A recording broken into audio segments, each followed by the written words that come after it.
जय जगन्नाथ दोस्तों। आपने कभी ध्यान दिया है कि भगवान जगन्नाथ की मूर्ति अन्य मंदिरों की मूर्तियों जैसी नहीं है। न हाथ पूरे, न पैर पूरे, फिर भी करोड़ों लोग इन्हीं भगवान के दर्शन के लिए हजारों किलोमीटर की यात्रा करते हैं। आखिर ऐसा क्या रहस्य है?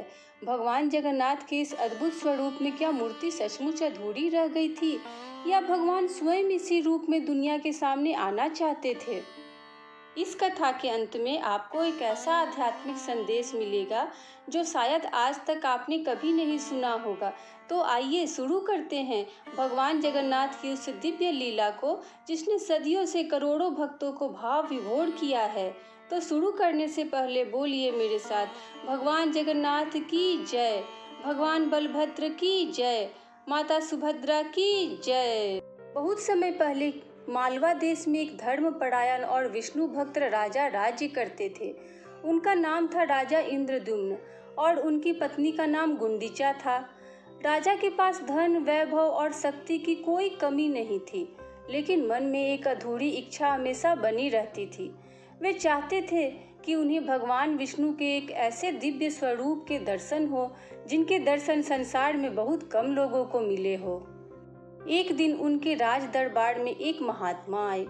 उन्होंने राजा से कहा, हे राजन, उत्कल प्रदेश के घने जंगलों में भगवान विष्णु स्वयं नील माधव के रूप में विराजमान हैं। उनके दर्शन केवल सच्चे भक्तों को ही प्राप्त होते हैं। यह सुनते ही राजा इंद्रद्युम्न उन्होंने उसी समय अपने विद्वान ब्राह्मण विद्यापति को नील माधव की खोज पर भेजा। विद्यापति कई दिनों तक जंगलों, पहाड़ों और नदियों को पार करते रहे। आखिरकार उनकी मुलाकात सबर जनजाति के प्रमुख विश्ववसु से हुई। विद्यापति ने देखा कि विश्ववसु प्रतिदिन कहीं जाते थे और लौटते समय उनके चेहरे पर अद्भुत तेज दिखाई देता था। काफी आग्रह करने पर विश्ववसु ने स्वीकार किया कि वे प्रतिदिन भगवान नील माधव की पूजा करने जाते हैं। उन्होंने एक शर्त रखी। उन्होंने कहा, मैं तुम्हें वहां ले जाऊंगा, लेकिन तुम्हारे आंखों पर पट्टी बांधी जाएगी ताकि कोई भी उस स्थान का रहस्य न जान सके। विद्यापति तैयार हो गए। कथा के अनुसार उन्होंने चुपके से अपनी कमर में सरसों के दाने बांध लिए और चलते चलते उन्हें रास्ते में गिराते रहे। कुछ समय बाद वे उस पवित्र स्थान पर पहुंचे। ऐसे ही उनकी आंखों से पट्टी हटाई गई, वे आश्चर्य से भर उठे। चारों ओर दिव्य प्रकाश फैला हुआ था। वहां भगवान नील माधव स्वयं दिव्य स्वरूप में विराजमान थे। विद्यापति की आंखों से आंसू बहने लगे। उन्होंने हाथ जोड़कर भगवान को प्रणाम किया। वापस लौटकर उन्होंने राजा इंद्रद्युम्न को सारी कथा सुनाई। यह सुनते ही राजा स्वयं विशाल सेना और अनेक भक्तों के साथ उस स्थान पर चल पड़े। लेकिन जब वे वहां पहुंचे तो ये क्या, भगवान नील माधव वहां नहीं थे। उनका दिव्य स्वरूप अदृश्य हो चुका था। तब राजा इंद्रद्युम्न का हृदय टूट गया। वे वहीं बैठकर भगवान का स्मरण करने लगे। तभी आकाश से दिव्य वाणी सुनाई दी, राजन, शोक मत करो, मैं एक नए स्वरूप में इसी धरती पर प्रकट होऊंगा। तुम मेरे लिए एक भव्य मंदिर का निर्माण कराओ। राजा ने तुरंत भगवान की आज्ञा का पालन किया। भव्य मंदिर बनने के बाद एक दिन समुद्र की लहरों के साथ एक विशाल दिव्य नीम की लकड़ी का तना किनारे पर आकर रुक गया। और तभी अचानक राजमहल में एक रहस्यमय वृद्ध बढ़ई पहुंच गया। उसने कहा, मैं इन मूर्तियों का निर्माण कर सकता हूँ, लेकिन मेरी एक शर्त है। दोस्तों, अब आगे सबसे बड़ा रहस्य शुरू होगा, इसलिए वीडियो को रोकिए नहीं। आखिर वह वृद्ध कौन था? उसने 21 दिन तक दरवाजा बंद रखने की शर्त क्यों रखी? और भगवान जगन्नाथ की मूर्ति अधूरी क्यों रह गई? आइए जानते हैं। राजा इंद्रद्युम्न ने उस रहस्यमय वृद्ध बढ़ई से पूछा, आपकी क्या शर्त है? वृद्ध मुस्कुराए और बोले, मैं इन दिव्य मूर्तियों का निर्माण एक बंद कक्ष में करूंगा।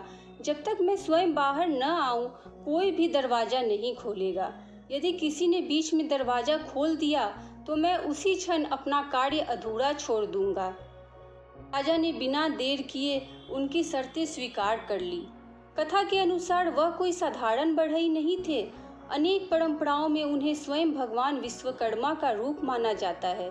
जो भगवान की इच्छा से वहां आए थे। निर्माण शुरू हुआ।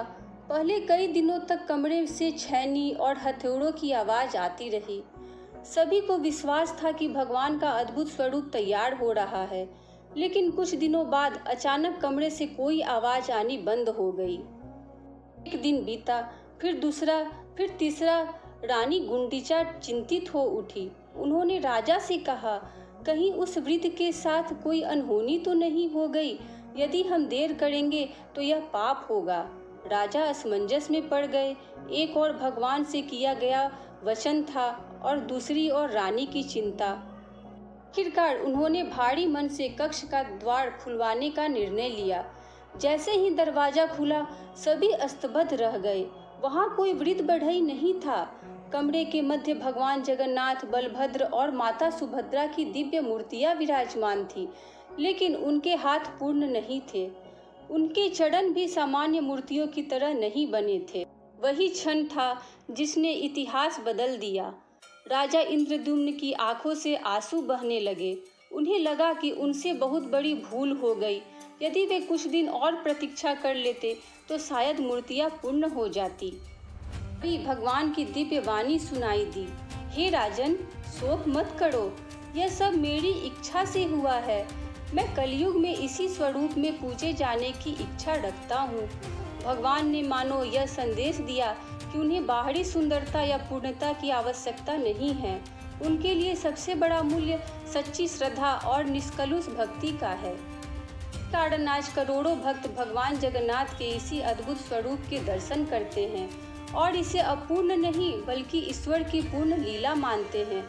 ध्यान देने योग्य बात तो यह भी है कि इस कथा के कुछ विवरण अलग अलग पुराणों और स्थानीय परंपराओं में भिन्न रूप से मिलते हैं, लेकिन भगवान जगन्नाथ के इस दिव्य स्वरूप के प्रति श्रद्धा सभी परंपराओं में समान है। जगन्नाथ के दर्शन करें। उनके अधूरे दिखने वाले हाथों और पैरों को देखकर यह मत सोचिए कि मूर्ति अधूरी है। हो सकता है भगवान हमें यह सिखा रहे हो कि इस संसार में बाहरी पूर्णता से कहीं अधिक महत्वपूर्ण है निर्मल हृदय, सच्ची भक्ति और ईश्वर पर अटूट विश्वास। यही भगवान जगन्नाथ की लीला का सबसे सुंदर संदेश है। अगर आपको यह कथा पसंद आई हो तो वीडियो को लाइक करें, अपने परिवार और मित्रों के साथ साझा करें और ऐसे ही सनातन धर्म से जुड़ी प्रामाणिक कथाओं के लिए हमारे चैनल को सब्सक्राइब करना न भूलें। जय जगन्नाथ।